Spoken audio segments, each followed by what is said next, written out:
약물이 좀 부족해서 엄마가 갑상선 기능 항진증으로 계속 남아있는 상태예요.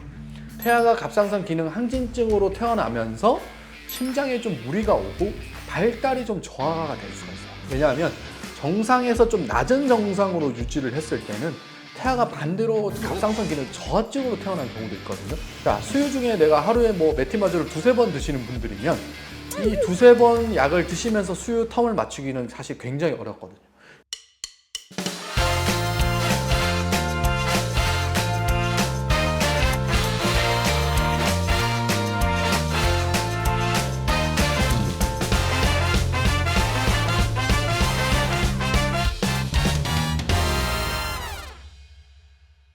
안녕하세요, 김준영 원장입니다. 자, 이번 시간에는 지난 시간에 이어서 내가 만약 갑상선 기능 항진증으로 치료를 받고 있는데 임신이 되면 어떻게 해야 되나요? 이런 질문들을 하신 분들이 많아요. 그래서 이번에는 요 점에 대해서 한번 자세히 말씀드릴 컨텐츠를 준비했습니다. 갑상선 호르몬은 앞서 저희가 한번 말씀드린 적이 있는데 태아의 뇌나 신경 발달에 굉장히 중요하다고 말씀드렸죠.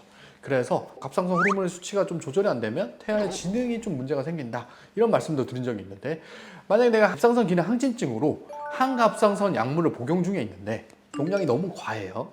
그럼 엄마가 이제 저하증에 빠지면서 유산이나 조산이나 저체중아 위험성이 굉장히 많이 올라가고요. 그리고 태아가 지능이 조금 떨어지는 경향도 생길 수가 있어요. 반대로 내가 만약에 약을 드시는데 약물이 좀 부족해서 엄마가 갑상선 기능 항진증으로 계속 남아있는 상태예요.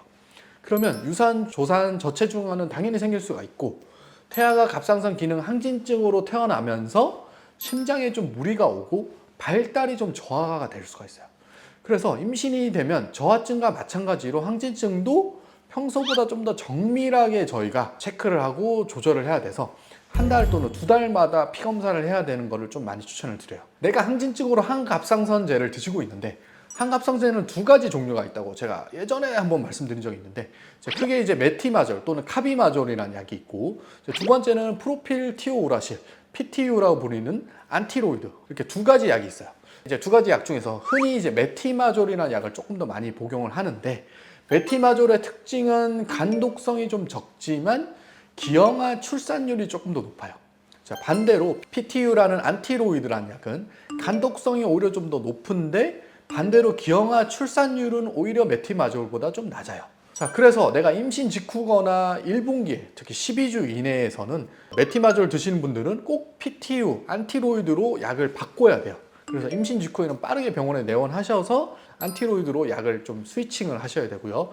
그리고 이제 평소에 프리티포 수치가 어느 정도 유지가 되고 있어도 약간 정상에서 조금 높은 수준으로 유지하는 게 사실 제일 좋아요. 왜냐하면 정상에서 좀 낮은 정상으로 유지를 했을 때는 태아가 반대로 갑상선 기능 저하증으로 태어난 경우도 있거든요.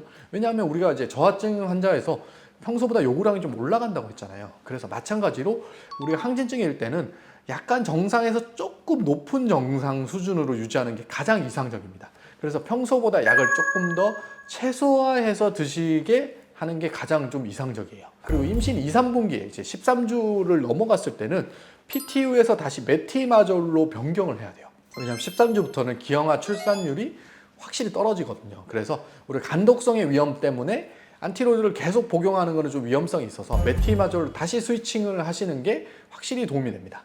자, 내가 출산 후에 수유 중이다. 그렇게 되면 어떻게 하냐면 메티마졸을 계속 유지를 할 거예요. 왜냐하면 수유 중에는 이제 저용량의 메티마졸, 하루에 한 20에서 30mg까지는 안전하게 드실 수가 있고요. 아주 극소량 모유로 이완이 되기 때문에 안전하게 드시는 데는 전혀 문제가 없고요. 어떻게 드시냐면 수유 직후에 약을 바로 드시고요. 한 3시간에서 4시간 정도 텀을 두고 다음 수유를 하시면 혈중 농도가 굉장히 낮아져 있기 때문에 모유를 통해서 아기한테 가는 양은 굉장히 적습니다. 그래서 수유와 텀을 두면서 좀 드시는 게 굉장히 좋고요. 자, 수유 중에 내가 하루에 메티마졸을 두세 번 드시는 분들이면 이 두세 번 약을 드시면서 수유 텀을 맞추기는 사실 굉장히 어렵거든요. 그래서 하루에 한 번 정도 드시는 걸로 저희가 좀 설명을 드리고 있어요.